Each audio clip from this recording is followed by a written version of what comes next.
Hi friends, welcome back to my channel. It's really glad to have these conversations while I'm driving. I'm sure some of you may be wondering why am I doing that. I strongly feel if there is productive work with some unproductive work, which in my mind is actually driving, can be taken care of, then we should ideally indulge in that and see if we can try that. Don't worry, I'm safe. I'm ensuring my eyes are on the road, and when I'm stopping at a red light, I typically will look at the camera, but when I'm not, I'm actually facing the road. But today I'm not here to have a conversation on my driving, but there is some interesting perspective which I've been focusing on since actually 1.5 years, and this is around gaming. Today, there is a lot of conversations about how gaming as an industry is scaling up, how many individuals are indulging in games. And when I talk about these games, these are not physical games, these are video games or virtual games, and more so whether these are first party or third party games. But specifically, one game, I know if I say that, there'll be a lot of revolt about it, but I would like to put a positive spin and positive light at it. So I've been playing PUBG actually with my son and even with my brother and with my nephews. First, I was very against that game, mainly because I had heard about the addiction and the bad repercussions which had happened because of teenagers and young people taking the extremist stand of taking PUBG from virtual world to real world. But as a parent, I've always been worried about my son. I've always worried about the people around me, and I've been against it. But during the pandemic, I saw that, to connect with my son, to connect with my brother, why don't I indulge in games which they were playing with? And I'm not a big video gamer. I don't like to play a lot of video games, but I said, let me give it a try. First, it took me some time because I'm not a natural gamer to play PUBG. But as I started getting better and I started playing more and more, especially during the weekends, I started to understand the game a better and got a little bit better. I would not say I'm a pro. I'm still a novice. I'm still learning the game, learning the ropes. There are a few things which I have learned as I have been through this experience.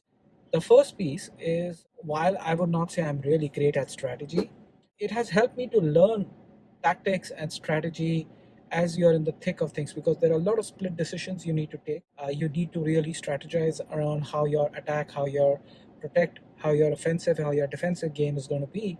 And I've been able to learn that. And more importantly, I've been able to teach or at least relate some of this to my son. And I can see a better evolution in his thinking process of how he should approach the game. I think that's the big thing which I have been able to gather. The second thing, which has been a real piece which I've been able to get to, is how do you think about the larger game? Yes, you're playing for fun. You're not trying to go ahead and take it to the extreme level, but you're playing for fun.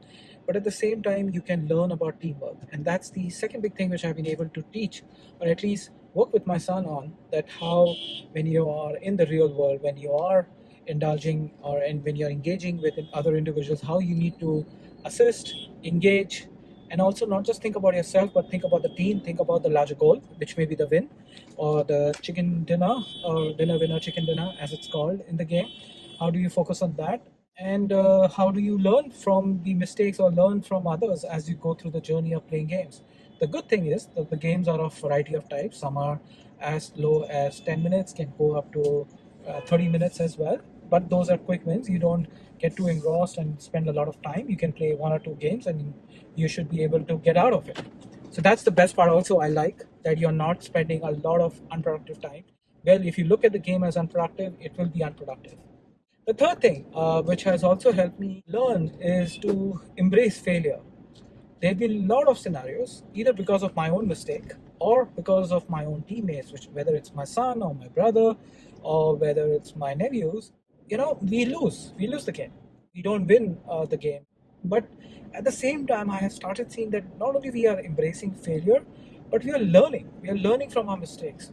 We are learning from how each other's strengths and each other's weakness can really play together, and coming together really helps us to win games. And if we didn't do that, we played our own individual games, we will end up losing. So that's the other aspect which I have been not only able to embrace, but also see that my nephews and my children have been trying to learn through that and really experience the art of embracing failure. The other aspect and the last aspect is really connecting with my child. As my child grows up, as he's becoming a teenager, sometimes he's already a teen, by the way. there are a lot of things which may not be able to see or reveal because I travel a lot. I'm not there at much at home. I'm not able to connect with him at a very individual and personal level. But through the game, I'm able to do that, and I can see how his thinking process is evolving on the dimensions which I spoke about. How he's thinking about life, how he's thinking about various aspects, and for me, that's been the bigger piece, or that's been the, I would say, bigger icing on the cake, apart from all the other learnings. So, in the nutshell, why I did this video is because today a lot of parents and a lot of individuals look at gaming, and especially game like PUBG, very negatively. While I would recommend that there needs a moderation, and naturally now in India it's been banned because of the cross-border conversations which are happening with China. But whether it's PUBG or any other such game, yeah, if you look at it in a very different way and you make it a part of a learning exercise for your children or for yourself, it becomes very handy. It comes in the alternative learning paths, which I always talk about, and I love that conversation. Is how you don't teach somebody a topic, but if you're able to teach them through alternative methods, how that really helps. Another unique thing in India, you would hear a lot of honking, and I did have to do because somebody was coming right up on my car. But anyways, going back to the road and to the conversation, if the games are moderated, you are able to moderate time. You're not just letting your children play games because you don't have time for them, but if you're able to engage with them in those games and able to teach them or at least share your learnings with them, it really helps in their overall development, and more importantly helps you develop as an individual. So I hope you can see the brighter side of games as I have seen. And if you have any thoughts or any other learnings, whether it's from PUBG or any other games, would love to hear that. Or if you have any references for games which I should work with my child on, I'll be happy to take your suggestions and see if we, as father and son, we can play and indulge in those games. Please take care and be safe and stay healthy. We'll continue such conversations as I'm on the road or I'm at home or any other place.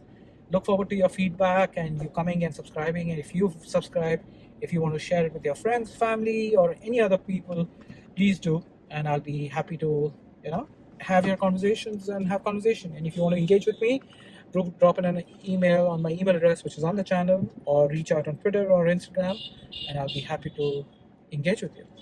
Take care, be safe, and stay healthy.